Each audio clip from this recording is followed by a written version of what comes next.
The old picture may be faded with age, but not the sense of history these early settlers felt. They were the inspiration in 1890 for the formation of a local historical society. Unfortunately, fire would destroy this room along with some of the artifacts. Hello, I'm Jim Wilhelm. Not too long ago, that spirit of preserving Morrison's past was rekindled. Today, the local historical society oversees a growing collection which is housed in 2 separate buildings. The first building we'll tour was constructed near the end of the Civil War in 1865 and was originally used as a congregational church. Later it became the town's library, and now it's home to the Odell Agricultural Heritage Museum. Inside, the walls are lined with a myriad of items dating from the turn of the century to the mid-50s. Just for fun, we're going to have a little pop quiz and see if you can identify some of the objects on display here. First up is this contraption, which is hanging in the corn growing section of the museum. Below it is a hand-cranked John Deere kernel remover, and this odd-shaped shovel used for scooping grain. Item number 2 seems to have been a must for buggies and wagons. Can you identify these 2 objects? This first item is a foot knife.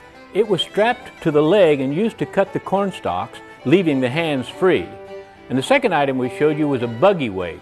It was used to tie the horses to when there was no hitching post available. Our next item is located in the museum's poultry section. Standing next to the chicken coop and feeders is this interesting case with glass doors. And object number 4 is this odd-looking piece from the barn area. What are these 2 items used for? This case had a heater in the bottom, and above, we're told, were placed trays, not of eggs, but of soil and seed. It was used to grow grass so that the chickens could have fresh greens during the winter. And this is a kerosene heater that was placed under a hog trough to keep the water from freezing during the winter. Now for a couple of tough ones. We're told this item was a local invention and would have had a blade attached to the top. And this large item was definitely horse-powered, but for what? This is a hog nose trimmer. It was used to clip the animal's nose, making it so sensitive that the hog would stop rooting.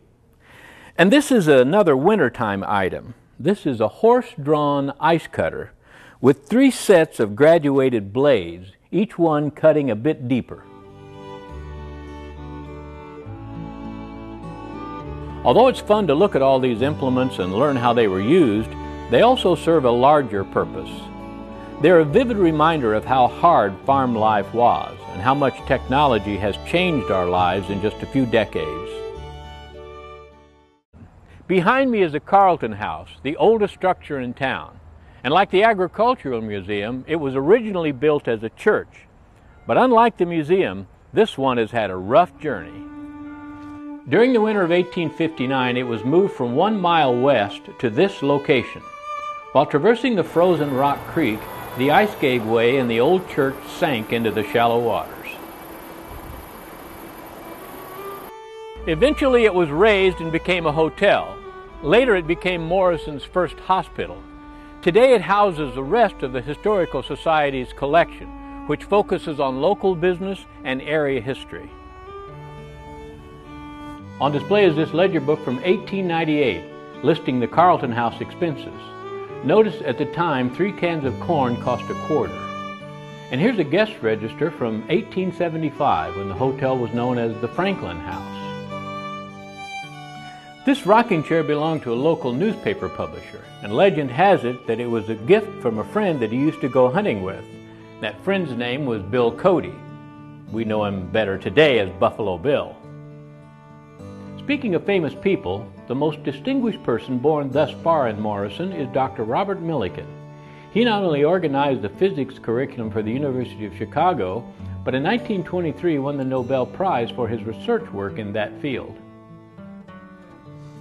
In 1982, the Post Office issued a stamp to honor his achievements, which included studies on X-rays and cosmic rays, which he named. Interestingly, his father was a preacher at the church which now houses the Agricultural Museum. In a corner stands this fancy stove, made around the late 1800s by the Summit Stove Company right here in town. Nearby is a later model from the 1920s, which includes a bin for heating water and these shelves used for keeping the food warm until served. Welcome back to Morrison and the growing collection of the Historical Society, which includes all the equipment from the Michigan Avenue office in Chicago of the noted dentist Dr. Albert Dahlberg. A professor at the University of Chicago, he's renowned for his studies in human genetics and dental anthropology. However, this office equipment is a reminder of a different type of evolution, that of the dental profession. There's a Bunsen burner on the instrument tray which was used to heat gold foil, which was used as a filling. And for the first 30 years of Dr. Dahlberg's career, he used this belt-driven handpiece. But in the 1960s, a new invention came on the scene. Attached to the tray arm is this control panel for a new handpiece that channeled water and used compressed air to achieve high speeds. The old belt-driven drill operated at about 3,000 RPM, while this one spun at 300,000 RPM. In addition to Dr. Dahlberg's chair, his instruments, and all of his patients' records, the museum also received all of his equipment. In the days before specialization and commercial labs, the dentist would also make all of the false teeth and the restorations. Here's an 1887 color guide used to determine the proper porcelain mixture for fillings.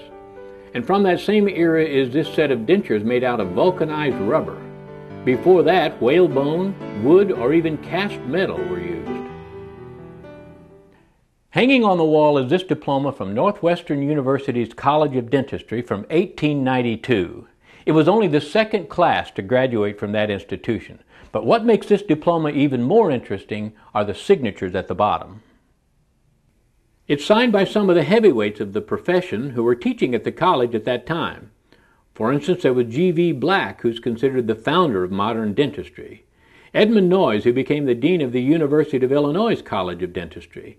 And here the signature of textbook author Thomas Gilmore. Welcome back to Morrison, which has a Genesee Street and a Wall Street. That's because it was plotted out in 1855 by a group from New York. But the busiest avenue in town was one that first helped connect a nation. Today, Route 30 runs in front of the Agricultural Museum.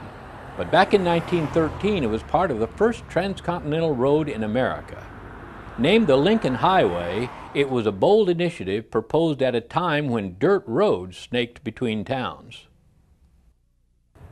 Not only was the highway used to promote the Panama Pacific Exposition of 1915 in San Francisco, it was also used to promote the construction of hard roads. In fact, the first mile of concrete for this road was laid just 7 miles west of DeKalb. Scattered around town are a couple of the original highway markers. Each one was embedded with a bronze coin bearing the face of Abraham Lincoln. And in the days before numbered roads, individual routes were identified by colored stripes. Most commonly, the stripes were placed on utility poles. But when a number of routes shared the road, it became confusing because the pole would sport a multitude of colored stripes.